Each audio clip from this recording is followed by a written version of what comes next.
months when he died. So That's right. what they did in '68, they came up and say immigrants could come to America and bring their families. They brought, their families consist of spouse, parents, two parents, and children. Say 2 children, that's 5. And they populated outside every city in the United States. But in conjunction, the Small Business Administration took our tax money and gave it to the immigrants and financed them in the cities. Yes. So what did they, after they did this, then they said to us, you all are failing, and blaming the blacks in the cities for corruption because they stole a banana peeling. It wasn't no population that took money from Detroit or the other cities. They moved all the factories out. I didn't worry when they moved the white workers out the population. It was the factories that we made money at. Hudson, that we had a job. We could have supported that when they left, but we can't support it when they took the jobs and gave it to the suburbs. Yes. So now they decided that we are useless eaters. That's right. That's what they call And us. they decided we must be moved from the city. The Michigan Citizen, an article in there said, what would Coleman think about today? Yes. And they said that there was no urban policy. They was 100% wrong. The urban policy is ethnic cleansing. Let me be real clear. Negro removal. And it's happening not just in Detroit. Harlem is not black no more. Washington, D.C. is not the chocolate city no more. I just left there 2 weeks ago. That's right. Atlanta is different. Miami, Detroit, they got on 2020 that the immigrants coming. Yes. And they said 50,000, the government asked. Count 50,000 with their families. That's 5 in the family. 5 times 50,000 is 250,000. They mean to replace us. Yes. And that's why Duggan got a housing program. Listen to the housing program. Auction, you got to have $1,000.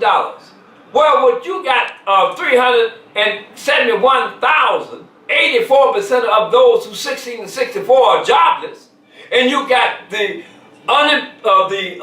working people who's working, 53,000 of them, and majority of them work for hamburgers and they're trying to get $10 an hour.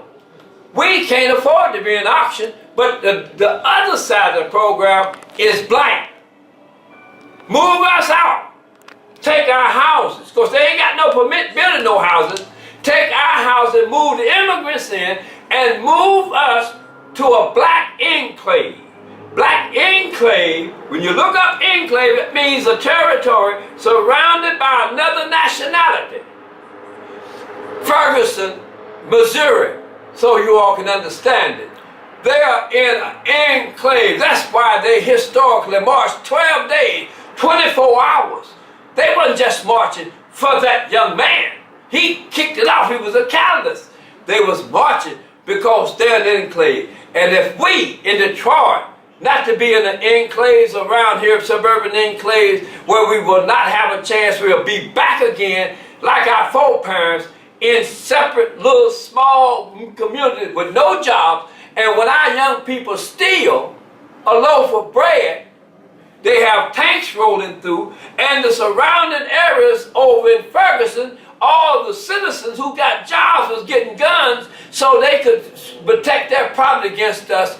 And then what we would do, go from privatized prisons, and from privatized prisons producing goods on the market, we back. Yes, there's a change, but the change is retrogression. It's not progress. Change cannot be, there's no such thing as change. Either it's forward or backward. This policy, all development they shouting about, Reverend Holly and all these little local crumb eaters, this policy takes our people back to slavery. Detroit is the last town that got big numbers, and we are an international town. We can stop it all. We stay in Detroit, we got allies in the suburbs, the whites who were supposed to be prejudiced on, who was prejudiced against us. They are suffering what we are doing. You remember, they exported all the factories to the suburb. Now they exported all the factories from the suburb to China, Indonesia, and every suburb got a budget deficit. You got a jobless recovery. That's our ally. We suffer from the right of capital to be exported at the private interests of those who own it.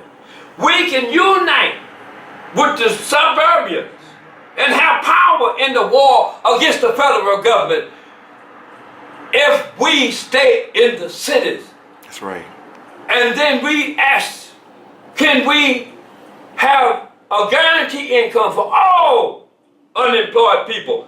Dagwood and Blondie in the suburbs, tobacco chewing Charlie in the rural area, little family farm, that's right. And Willie John and Betty Boo in the cities. That's right. We can unite. And we say, where the money come from? From the beginning, let's take that money, $250 billion a year in foreign trade in the interest of private corporations who created the deficit when they left the country, and now they don't want to pay no tax money to help the deficit. Let's us take our tax money, the $250 billion in foreign aid, and have some foreign aid for old tobacco chewing Charlie in the rural family farm in the rural area, for Dagwood and Blondie in the suburb, and Willie John and Betty Boo in the cities.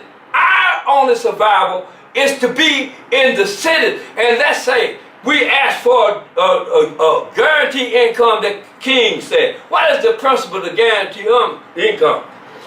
Personal consumption. They say we ain't in production. But if they are guaranteed income from foreign aid, we will be not a welfare with cost of living at the average wage in America. We can buy a car. That means the factories can start rolling again. Okay. We can buy a house. That means construction. We're almost at a close. I think we might have 3 minutes left. Okay, I have something real quick. There's one person I wanted to throw a shout at. Okay. You know what I'm talking about? Please say something to one of our real fighters. And I want you to know this is to the efforts of Morris Mays, who I always admired and has been consistent. We not have agreed all the time, we ain't supposed to. We ain't supposed to. But we fight, and we've found out that we fight and be honest, what his position is good, it's not an attack for me to criticize it. It becomes not his position, it becomes our position in this fight. It's not no personal. And I want to also say something about Valerie Burgess. That's a comrade that's very revolutionary, and I have learned something from her over the course of time, and I hope she learns something from me. And let's us and ask any those activists, where are we going?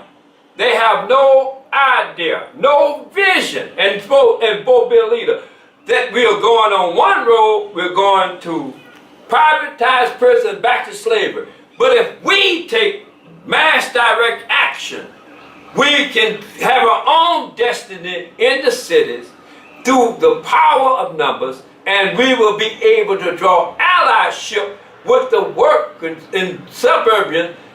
But if we don't, and follow their thing, we go and become a Ferguson. And the whites who we supposed to be united with will be getting guns, protecting his house and his car from us who steal it. So we must stay in the cities, and we must reverse the policy of ethnic cleansing, and we must do that with direct mass action, not courts. We already been through that. Not lobbying the city council and the state legislator.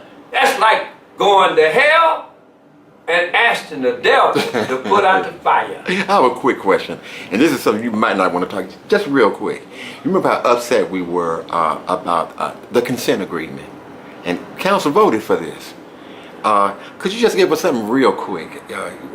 Your take real quick. And you know what? I think we might have about maybe 3 or 4 minutes, and just wrap the whole thing up. The Mr. Tyrone. We're talking to Mr. Tyrone Travis. He's been fighting corruption in Detroit for a long time. Many of us refer to him as like our father of the Detroit grassroots movement. And yeah, you got him. Yes. When they first had the consent agreement from Lansing going to the city council, I remind the city council and the people that Article 4, Yes. Section 29 of the Michigan Constitution says any law that affects the people of any district, the people of that district We got 15 seconds. should have the vote. And the city council took that away from us. Yes.